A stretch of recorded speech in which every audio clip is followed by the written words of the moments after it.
So closet here. So your shelving in this closet is going to start at this corner. It's going to run here, run there, and then terminate all the way onto this wall right over here. So plenty of space.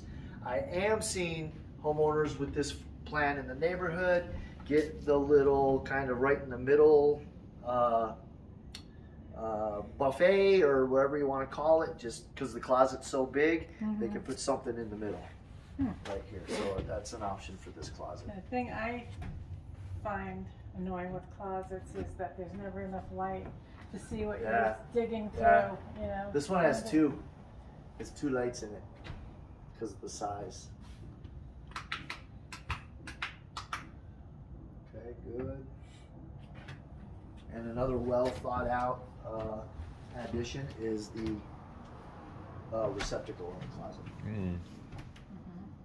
You don't get one of those unless you say, hey, I want one of those. Okay. All right, everything looks good in here. Okay.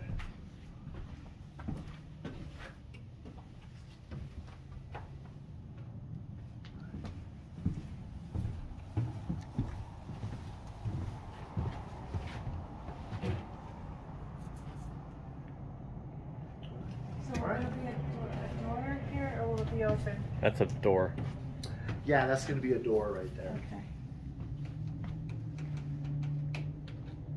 Yep, a closet door, and that's an inward swing against that wall.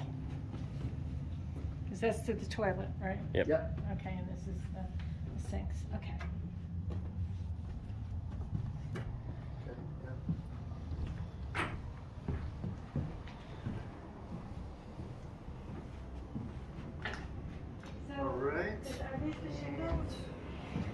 Yep. Yeah, those are the roof tiles.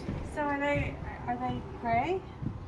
No, I don't think they're gray. I think they're a version of a brown. Yeah, they're like a version of a brown color.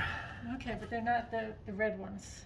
They're not the. No, they're definitely like not the concrete. red ones. Okay, I didn't. Yeah, these are we had a shortage of concrete too over about the last 6 months. So we had because there was a shortage of concrete, they weren't making enough roof tiles that we needed. So that was another big delay item that we had to fight our way through. Do you happen to know the warranty on it? The number of years? Yeah. So so the warranty on tile is going to be a 2-year warranty on tile. Okay. Now it says in their warranty they don't cover acts of nature. Okay. So if you ever have roof tiles that you need, don't call me and say the wind blew them off, because then I got to call them and say, hey, we need, they slid off some way. Yeah. And if I tell them the weather did it, they're like, oh, we don't cover that. So don't ever say that. So I mean, I'm on the homeowner. I want to get things replaced as the way it should. The way without having to. And is that the house that has the same shingles, the taller one? Yeah, I think that one. The one closer. Yeah, the closer 2-story right there. I think that's the same. Okay, so style. they're more like flat. Yeah, they're flat tiles. Okay. On the edges, there'll be 90-degree ones that turn down. They cover the fascia. Yeah, we don't know all the choices they made, so yeah, it's kind of interesting. What do you expect? What do you think the lifespan is of those? Those, right? Yeah. A long time. Like 40 years, that kind of a thing? Yeah, that kind of length. I mean, they're probably, unless there's people constantly on the roof walking around and breaking them, they'll last forever.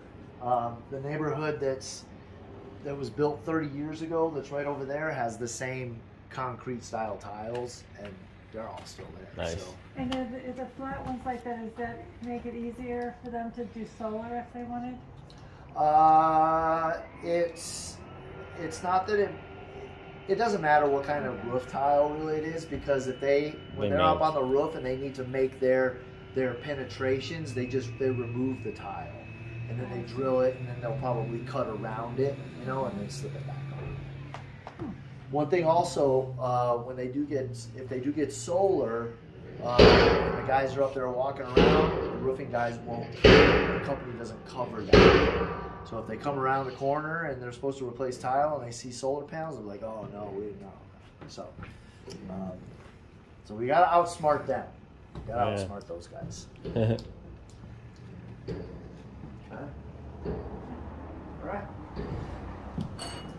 All right, leaving the master, going left into the laundry room.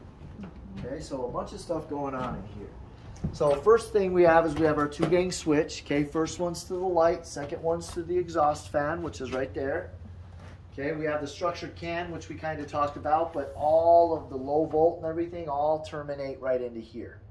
Okay, and I'm gonna have them brace this.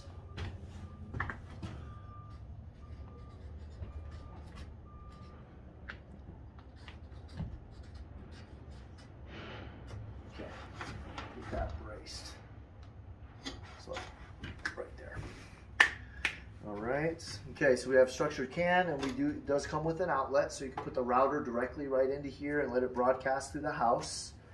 Okay, as we move our way through here, we're going to have our washing machine here, our dryer there. This penetration here is for the drain for the washing machine in case it ever malfunctions. So there'll be a catch pan over this with a nice little drain trim on it, and then the washing machine sits on that.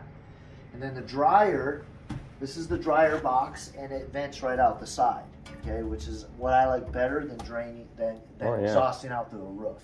Yeah. I like it going right out the side because it gets rid of all the lint and stuff very easily. You don't have to worry about it. Yeah, the lint will go out, and the wind will catch it, and it'll blow it, disperse it, you know, instead of gathering up on the roof. Okay. This guy right here is going to be this is the electrical plug-in for the dryer. But we also put a gas supply for a gas dryer. So you have either options for either or here. Okay. And I think, and I'm just remembering, I look at a lot of packages, but I think we have an electric package for appliances in here. Okay. So, but if you want to switch in the future, the gas will be right there, and it'll have a little gas valve on it as well, so you can hook it directly right up into it. Nice. Okay. All right. This plug-in right here is going to be for the washing machine that plugs right into that. And then this is your water feeds, your hot and your cold, into the washing machine. And then these guys right here are called hammer arresters.